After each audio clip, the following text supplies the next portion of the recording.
함께 인사 나누시겠습니다. 사랑합니다. 네, 오늘 말씀 제목은 주님을 바라보며 일어나라 라는 제목입니다. 특별히 이 시편 37편 7절 말씀, 여호와 앞에 잠잠하고 참고 기다리라 하는 이 말씀은 아브라함 링컨이 가장 즐겨 애송하던 바로 시편이었습니다. 아브라함 링컨에게 둘러싼 그 우겨싸움을 당하고 있는 그 정치적 여러 상황 속에서 아브라함 링컨은 이 시편 37편 7절을 읽으면서 눈물 흘리면서 기도했다고 하는 그런 기록이 남아 있습니다.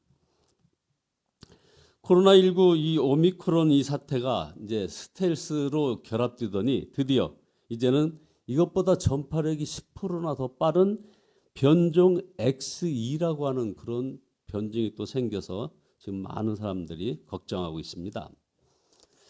또 많은 사람들이 코로나로 인해서 여러 가지 우울증과 특별히 공황장애를 호소하는 그런 분들이 많습니다. 이런 성도님들을 중보하면서 지금이야말로 마귀가 사람들의 마음을 차지하려고 역사한다는 사실을 깨닫게 됩니다. 사실 세상을 바라보면 정상적인 사람이 오히려 이상할 정도입니다. 여러 가지 극심한 그 범죄가 일어나고 있습니다. 이걸 바라보면서 시편 37편 1절 말씀이 다시 한번 저희들 속에 다가옵니다. 악을 행하는 자들 때문에 불평하지 말며 불의를 행하는 자들을 시기하지 말지어다. 그러나 사실 이 구절을 묵상할수록 사실은 속이 좀 답답해져 옵니다. 특별히 우크라이나 상황을 보게 되면 더 그렇습니다. 러시아군의 그 퇴각하면서 벌인 집단 학살의 모습을 보게 됩니다. 그래서 많은 목회자들이 푸틴을 막아달라는 기도문이 계속 인터넷상에 올라오고 있습니다. 어떤 목사님의 기도문입니다. 하나님 막아주시옵소서. 푸틴을 하나님이 막아주시옵소서. 가장 효과적인 방법으로 가장 빠른 시간 내에 이 문제가 해결되어 우크라이나에 다시 평화가 오게 해 주시옵소서. 무고한 생명들이 더 이상 피 흘리지 않도록 도와주시옵소서라는 그런 기도문입니다. 또 우리가 어떤 경제 사회 상황을 볼 때도 또 참 그렇습니다. 진짜 나쁜 사람들 많이 있습니다. 악한 자들이 성공하고 그리고 막 설치되고 하는 모습을 볼 때 우리들은 분개를 합니다. 어떨 때는 순수를 고집하고 하나님의 뜻을 고집하는 것이 어리석은 것이 아닌가 하는 이런 생각이 들 정도입니다. 주변의 사람들이 악해져 가는 것을 볼 때 절망하게 됩니다. 술, 음란, 폭력, 도박, 인터넷 중독, 스포츠 중독 등 세상을 바라볼수록 우리의 마음이 상할 수밖에 없습니다. 이럴 때일수록 우리는 마음을 잘 지켜야 합니다. 세상을 바라보고 낭망하는 자에게 다윗은 되풀이하여서 정신 차리라고 이렇게 얘기하는 겁니다. 시편 47편 1절 악을 행하는 자들 때문에 불평하지 말라. 7절에 마음을 상해하지 말라. 8절은 노여움을 버려라. 격분을 가라앉혀라. 그리고 불평하지 말아라. 결국 불평하고 분노하고 낙심하다가 우리 자신이 무너지고 말기 때문에 그런 겁니다.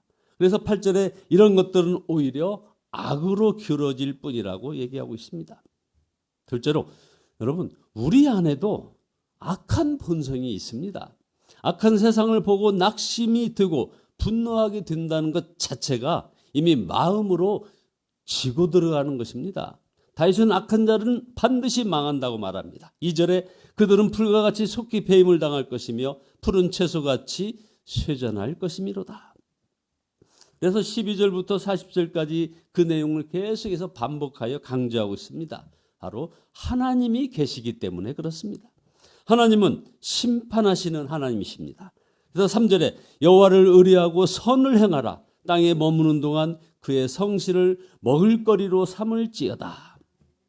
우리도 이것을 압니다. 악한 자의 결국은 비참합니다. 그러나 이것을 알아도 잘 안 됩니다. 어떤 때는 솔직히 악한 자가 오히려 좀 부러울 때도 있습니다. 그래서 로마서 12장 21절의 말씀이 생각납니다. 악에게 지지 말고 선으로 악을 이기라. 그러나 어떻게 선하게 살 수 있습니까, 우리가? 주님을 바라보면 악한 세상에서도 선하게 살 수 있습니다. 그래서 다윗은 그저 악한 자를 보고 낙심하지 말라고 말하지 않습니다. 주님을 의지하라고 계속하여 우리에게 도전을 주고 있습니다. 그래서 3절에 주님만 의지하고 선을 행하라. 4절은 기쁨은 오직 주님에게서 찾아라. 5절은 내 갈 길을 주님께 맡기고 주님만 의지하라.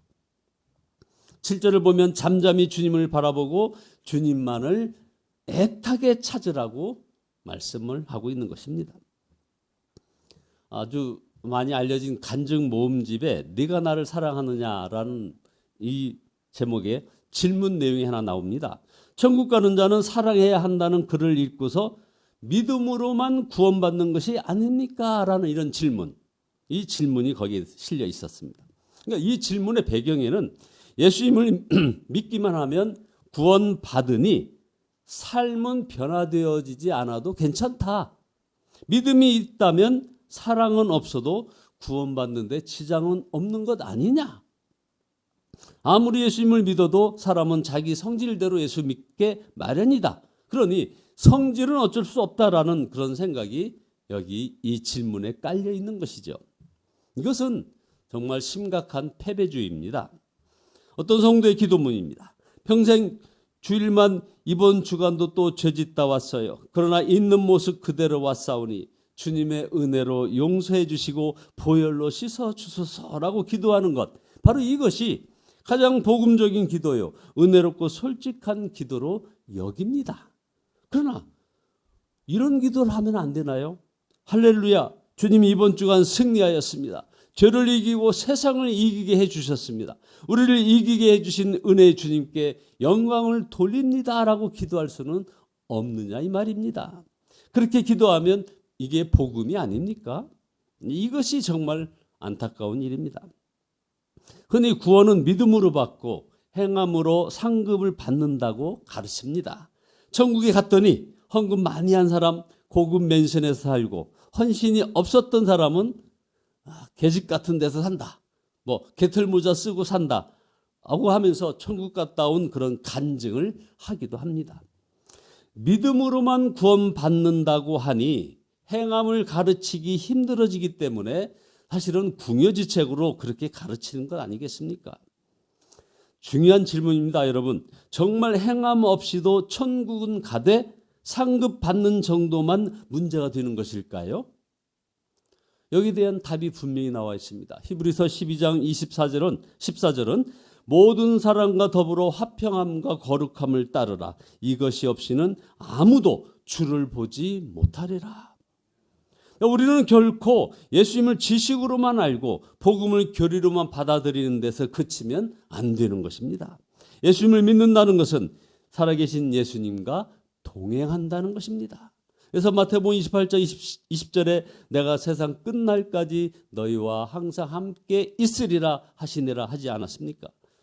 그리고 고린도후서 13장 5절에는 예수 그리스도께서 너희 안에 계신 줄을 너희가 스스로 알지 못하느냐 말씀합니다. 갈라디아서 2장 20절은 압권입니다. 내가 그리스도와 함께 십자가에 못 박혔나니 그런즉 이제는 내가 사는 것이 아니요 오직 내 안에 그리스도께서 사시는 것이라. 그래서 예수님과 동행하자, 온전히 예수님만 갈망해 보자는 것입니다. 주님을 바라보고도 죄 지을 사람은 아무도 없기 때문에 그런 것입니다. 셋째로, 마지막으로 예수님을 바라보면 우리는 이제 사랑하게 됩니다. 하나된 공동체를 이루게 됩니다. 세상이 아무리 악하다 할지라도 선하게 살 수 있는 것입니다. 혹시 여러분은 예를 들면 감방이나 장식하고 살지는 않습니까? 우리가 꼭 교도소에 가야 무슨 감옥생활을 하는 것이 아닙니다. 현재 가정이나 직장이 감방일 수도 있습니다. 깨어진 관계나 과거의 어떤 학대, 어린 시절에 지독한 어떤 가난, 아니면 스스로 자처한 어떤 상처, 술, 담배, 음란 동영상 이런 것 등등 우리 마음을 가둬놓는 것은 다 감옥입니다. 그러나 우리는 영혼의 감옥에 갇혀 살 사람이 아닙니다. 우리는 마음의 감옥에서 구원받은 사람입니다. 하나님은 우리에게 감옥의 문을 열 수 있는 열쇠를 주셨습니다. 바로 예수 그리스도이십니다. 우리는 세상이나 원망하고 낙심하고 분노하며 살다가 끝날 그런 인생이 아니라는 것입니다. 예수님이 우리를 악한 세상에 살지만 선하게 살 수 있게 해 주신다는 것이죠. 그런데 예수님을 바라보면 악한 세상을 보면서 낙심하지 않는 정도가 아닙니다. 오히려 사명을 발견하게 되는 것입니다. 결론입니다. 우리 안에 예수님이 오셨습니다. 세상이 아무리 악하고 암울해도 우리는 낭망하지 않습니다. 오히려 세상에 희망을 노래합니다. 선하게 사는 것을 보여주는 것입니다. 그러므로 세상만 묵상하지 말고 예수님을 바라보시기 바랍니다. 절망에서 오히려 사명을 발견하게 될 것입니다.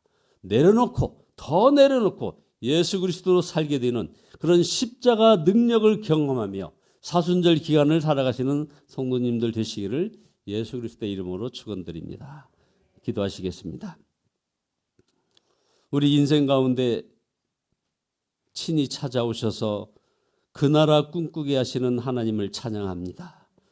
세상만 묵상하며 믿음 없는 모습 주 앞에 회개합니다. 아버지 하나님, 자유함이 없는 자 앞에 십자가 구원과 사랑을 허락하시니 감사드립니다.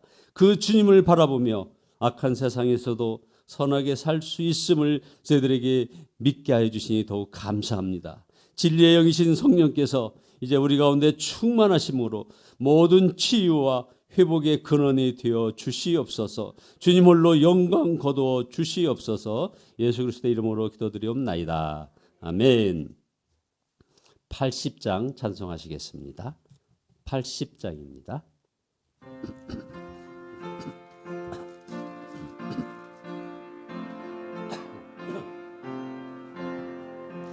천지에 있는 이름 중 귀하고 높은 이름 주 나시기 전 지으신 구주의 이름 예수 그 앞에 내가 엎드려 그 이름 찬송함은 내 귀에 들린 말씀 중 귀하신 이름 예수 주 십자가에 달릴 때 명패에 쓰인 대로 저 유대인의 왕이요 곧 우리 왕이시라 주 앞에 내가 엎드려 그 이름 찬송함은 내 귀에 들린 말씀 중 귀하신 이름 예수 지금도 살아 계셔서 언제나 하시는 일 나 같은 죄인 부르사 참 소망 주시도다 주 앞에 내가 엎드려 그 이름 찬송함은 내 귀에 들린 말씀 중 귀하신 이름 예수 주 예수께서 영원히 어제나 오늘이나 그 이름으로 우리에게 참 복을 내리신다 주 앞에 내가 엎드려 그 이름 찬송함은 내 귀에 들린 말씀 중 귀하신 이름 예수 아멘. 주여 삼창 부르신 후에 같이 기도하시겠습니다.